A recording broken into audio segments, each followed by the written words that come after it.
but we've GA to talk, and I'm delighted to say that Louise Galvin, former Kerry footballer, joins us on the line. Morning to you, Louise. Morning, how are you?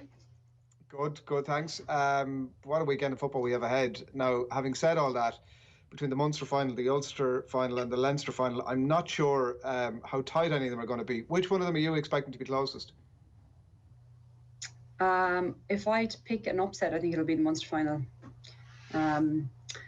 Just hearing the news there that Sean Powter might be out for Cork, so I think he's going to be a huge loss. And just I think there's a few elements of that game that could make it a bit tighter compared to the Ulster and the Leinster final. Yeah, like it's you've both teams coming into it on the basis of having a bit of heroics, obviously last day out. And you can make the case that maybe Cork were lucky in the end against Kerry, but I mean they obviously had contrived that opportunity and get it done. But it is the sort of thing that, like, I think that when you weigh up the pieces of each team, then on paper certainly it looks like Cork should get it done. Yeah, on paper I think it does look like that, but just a few little things like Cork. I said before on off the ball before the Cork Kerry game, like huge motivation for them would have been, I think, anyway, knocking Kerry out of the championship, particularly in, when it is straight knockout. So they need to obviously park that now. They would have been on a huge high after that game. You need to be able to come down off that, resettle, regather everything, and refocus again towards Tipperary. And even with the hurlers not being knocked out last weekend, like, Cork footballers don't get a lot of attention at home in their own county. I'm sure in the last week or two they would have been getting a lot more. I know if a lot of that talk was still looking back at Kerry instead of looking forward towards Tip, you know, maybe their mindset isn't exactly in the 100% perfect place. Now, I know Ronan McCarthy is a shrewd manager. He would have been absolutely trying to prepare them mentally as well as physically, but they really needed to come down off that high from that last gasp winner against Kerry and be focused. Right now, Tip, I'm sure, lick of their lips. I think another added element, and it's something I didn't think wouldn't have been as big until I watched the documentary there. It was a Sunday night and Monday night, was the Bloody Sunday effect on the Tip team. And I mean, they haven't won a Munster final since 1935. They've lost, I think, 7 finals. Imagine for those players the motivation that, and the centenary year and wearing those commemorative jerseys. What a way to honour their team and to honour Michael Hogan than to win a Munster final for the first time since 1935.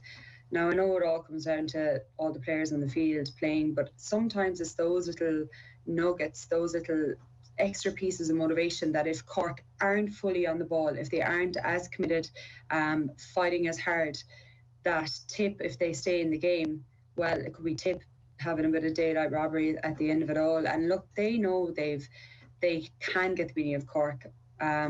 Obviously, their fortunes in Division 3 are a bit differently this year, but one of Tip's best performances in the league was actually playing against Cork. They beat them in 2018 down in Páirc Uí Chaoimh in the league. They beat them in Championship as recent as 2016. If they're stuck in it, coming out of that last water break, listen, I wouldn't write them off. Yeah, and like, I think, go on, yeah. Sorry, I was going to say that this is one of the more underrated storylines or potential storylines of 2020, this Tip storyline.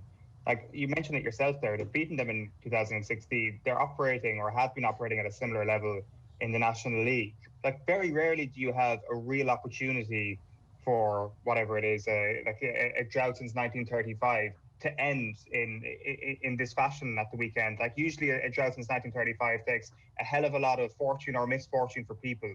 There's a real chance for Tip to go out and win this, and I feel that sometimes this has been lost over the last couple of weeks. There is a real opportunity for history. Yeah, I think an interesting thing as well, Owen, was David Power.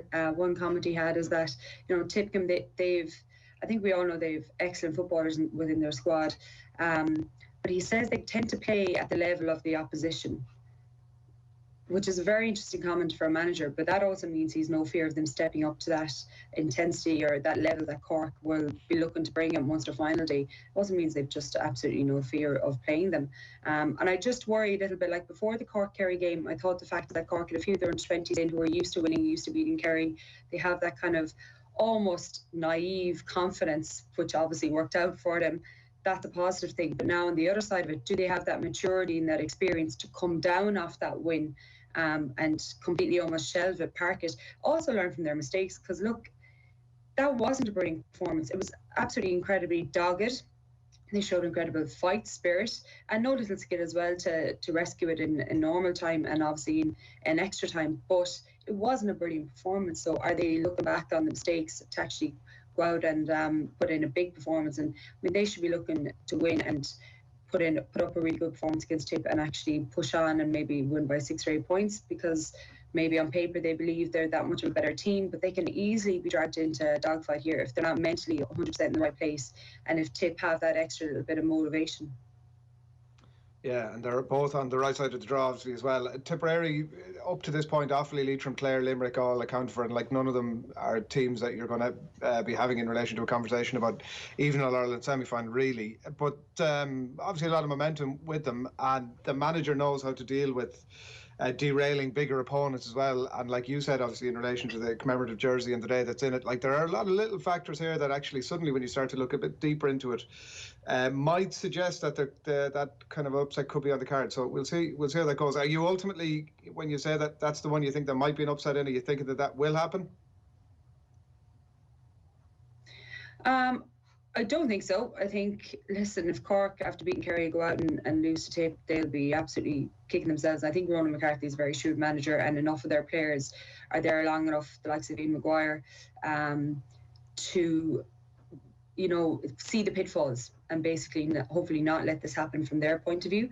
But I definitely think coming out of that water break, if there's 2 or 3 points in it, a lot of those Cork players who are hunting down Kerry players in the semi-final, if now they're the ones being hunted, well, we see how they react to that. If Tip can really bring that fight and that extra little bit of edge to the game, I think it'll go right down to the wire. Again, weather could have a huge impact on it. It's going to be a messy day down in Porky. We've seen how that can make everything a bit of a lottery as well. Yeah. I think the hurling as well is on there on Saturday. So look, the pitch has been looking really good, but again, if it has a tough hurling game the day before, mightn't be as well able to handle if there's a big downpour on the day on Sunday. So there's just a lot of aspects, and it's just 2020. Anything could happen. Yeah, I definitely started out this conversation thinking that Cork were going to not quite walk it, but you mentioned 6 or 8 points. And I've had my cough softened a little bit, I have to say, over this conversation, and there might even be a shake for Tip in that. Donegal, Cavan as well, Louise. So obviously Cavan have had to dig it out against Monaghan and Down. A couple of big scalps, obviously, to have had under their belt, and they're playing a lot of football. Is that the right approach also against Donegal, do you think, or may they need to tweak the game plan? Yeah, I actually think I worry a little bit for Cavan going into this game, because they've had a tough run in for the last 5 weeks. Like their last 2 games in the National League against Roscommon and Kildare, they were fighting relegation, so they wouldn't have been taking the foot off the pedal. Then obviously coming back against Monaghan, extra time. Next week out against Antrim, next week out against Down, pulling it back. Like, talking about the emotional energy that Cork would have had to expend. Cavan, yeah, they're on a bit of a roll, but they've had to, like, physiologically expend a lot of energy over the last 5 or 6 weeks, and now they're coming up against one of the fittest teams, a team you just find it very difficult to outrun and outwork. I actually think this could be a bigger gap than people expect. Obviously, they played in their first Ulster final in a long time last year against Donegal, and I think the scoreline flattered Cavan really in the end. I think it was a lot closer than the game really suggested.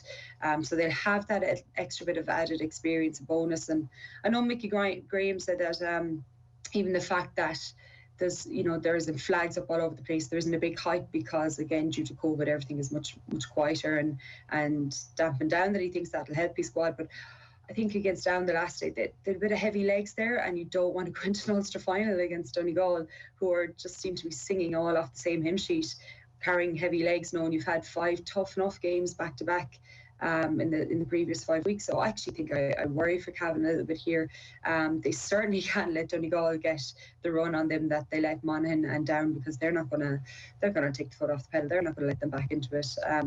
Even if Cavan hadn't done that against Monaghan and Down, I think Donegal would have been too smart and too cute and just too strong defensively as a unit to let them back into the game. So they really need to come out all guns blazing, not let Donegal get that run on them, but at the same time, are they going to have it in the legs and the tank in the last 20-25 minutes against this team? I just can't see it happening.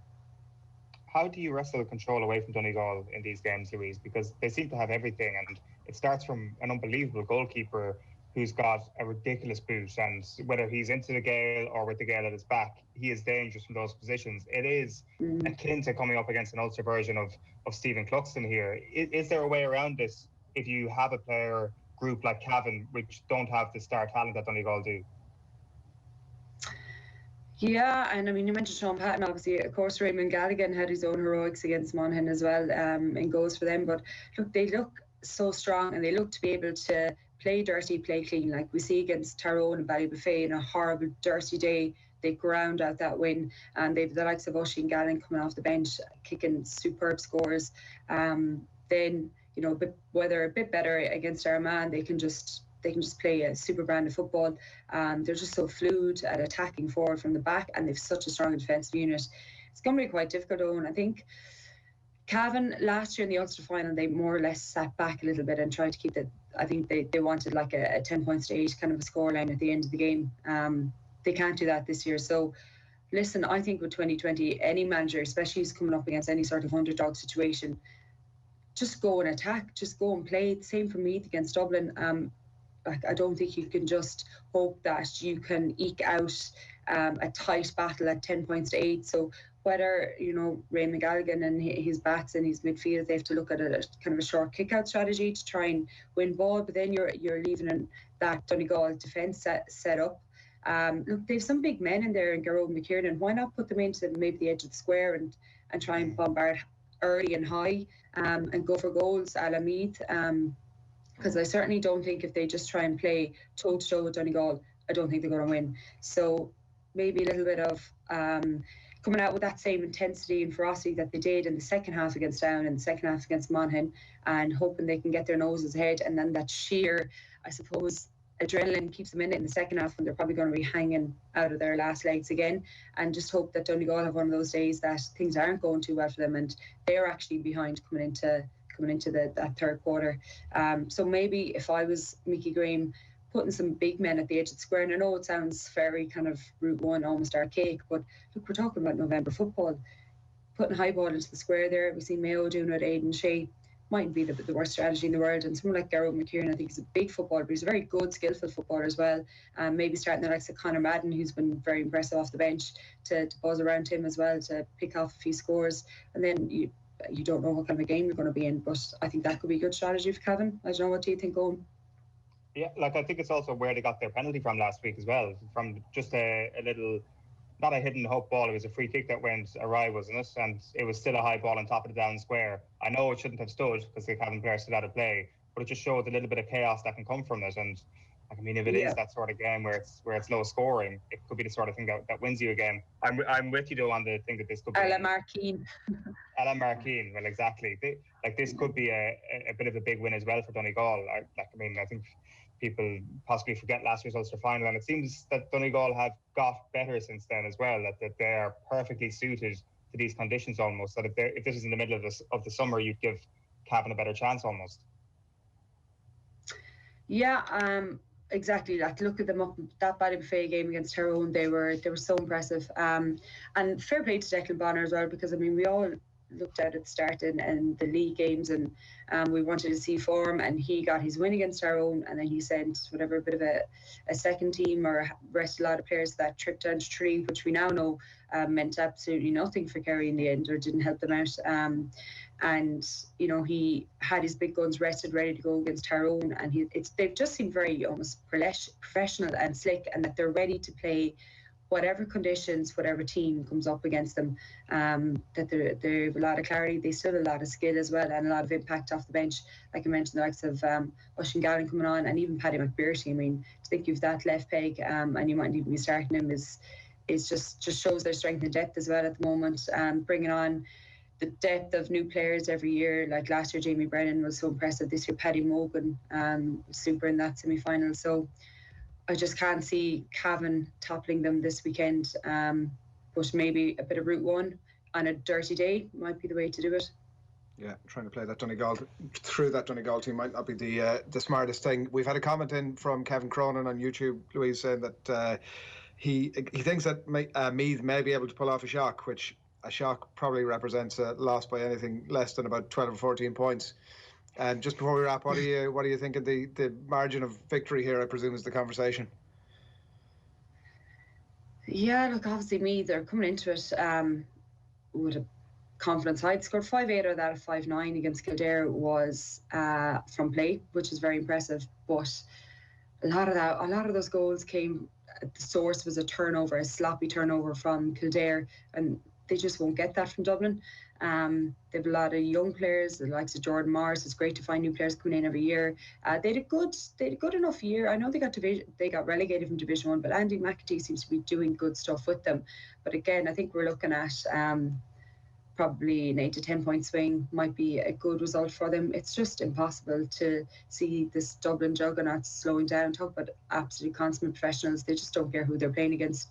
They have their targets, they have their KPIs almost, and they're looking to hit them off regardless of the opposition. So I think if Meath could stay within 8 points, it would be a good enough result for them.